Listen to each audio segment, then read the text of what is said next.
again today. We're going to go over a couple very simple, basically no equipment needed exercises for working on hips, specifically in regards to some kicks. Key things to remember for kicks, it's not just the thighs and the quads and here. A big portion of all your kicks is going to be your hips and your core. If that's weak, no good. Kick's going to be weak as well.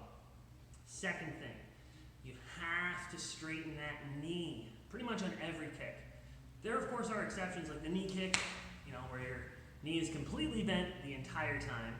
But other than that, you want to make sure you straighten the knee. Get the maximum power in every single one of your kicks.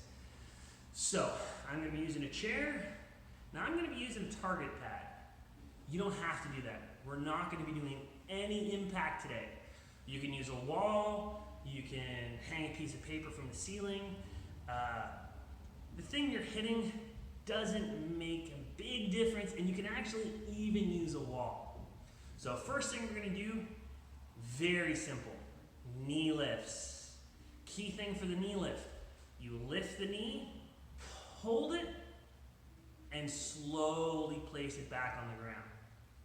Avoid leaning with your body to lift your leg or your knee. Focus on engaging the hips and the core. Even if you can't lift the knee as high, strengthen the hips, strengthen the glutes, strengthen the core. Big misconception, let me try that again. Big misconception with kicks is that you need to be super flexible to be able to kick super high and all this stuff. And yes, being flexible helps.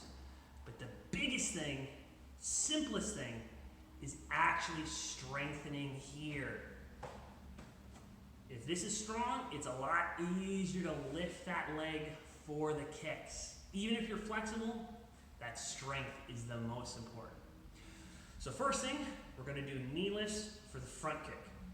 Audio might get a little wobbly. I do apologize. Without even using any equipment. Simplest thing first. Standing in a neutral position, we're going to lift one knee. Itch. Hold it. If you're wobbling, focus on one thing in front of you that's not moving, and place it down on the ground. Knee. Lift, back straight. Place it down. I recommend doing a set of 10 on each leg. Second knee lift. We're going to bend the knee and lift the leg up beside us. Now obviously my body moved a little bit over, but avoid this. At that point, you're not engaging. You want to make sure to engage those hips. Same idea. You might need to pivot this back foot out a little bit. Move this so I got it. But again, you might want to pivot that back foot out as you lift. And again, don't lift up and bring it around. You want to lift straight to the side. Boom, hold it. And down. 2. Boom. Don't let it point in front here. Pointing straight to the side. And down. Very simple exercise. Now, let's do the advanced version no one likes. This one, a little harder. In fact, it's a lot harder. Focus on this one. Each time you do it, your back should be straight. And you should also straighten your knee. Since this is a kick, make sure you're emphasizing the part of your foot you are kicking with.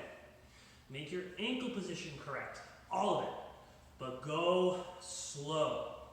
For this one, I'm actually going to need a little target. Again, we're not going for impact, and we're not going for speed. We're going nice and slow. Expanding on the knee lift. Again, for the front kick, knee lifts up, 1, 2, extend. Now don't rest your weight on the target and bend the knee. When you extend the knee, you want to straighten it, flat ankle, and just touch the target. Squeeze everything in the legs. Bring it back. Place it down. And then again with the other leg. 2. Lift. Hold. Straighten the knee. Ball the foot. Bring it back. And down. Don't let the leg on the ground bend. Don't let your back bend. And don't lean. There's a kick that not a lot of people like to do, which is too bad.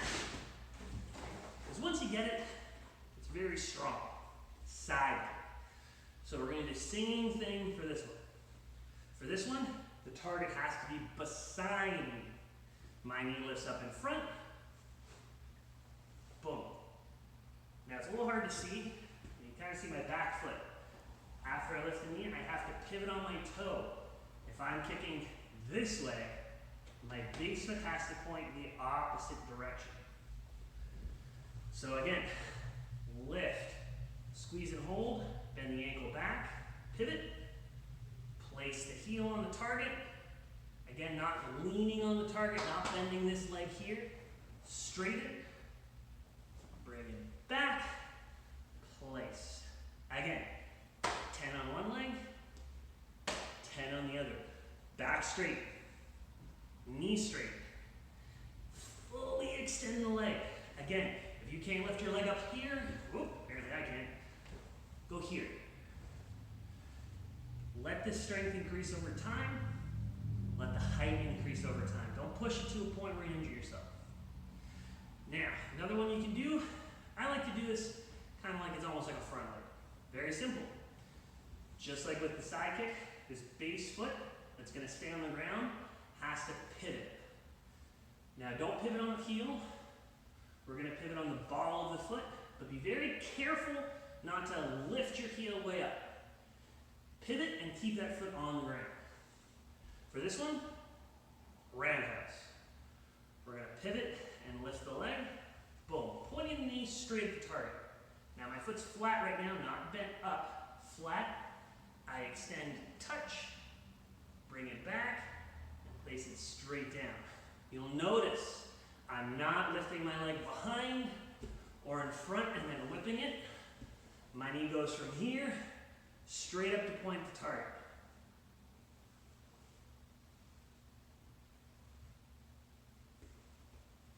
Keep it simple, but watch those techniques, those little details. Strengthen the core and the hips and the glutes. Let the height increase over time. Last exercise. No one likes this one. I don't even like this one, but it's good. You need some kind of barrier. Now I'm using a chair. You can use a chair. You can put a piece of tape across a doorway. Whatever works. You want the barrier to be at least knee height. So if I use the top of this seat, it's about my knee height. If you want to challenge yourself with certain kicks, you can use something taller. So for most of these kicks, I'm going to use the back of the chair. Very important for this one.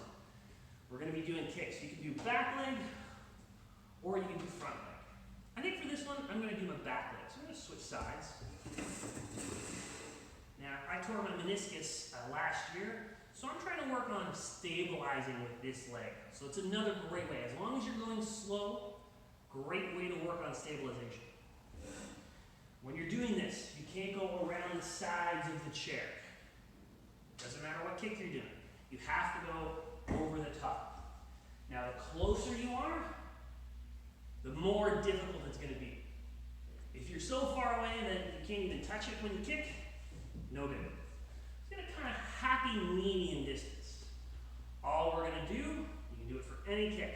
Very simple. Lift the knee, push over top, extend, bring it back, and slowly place it back behind you. You can also do it with the front leg. Again, lift, push, extend, back, and down. For the side kick, put it beside you. Again, same thing. Lift, push,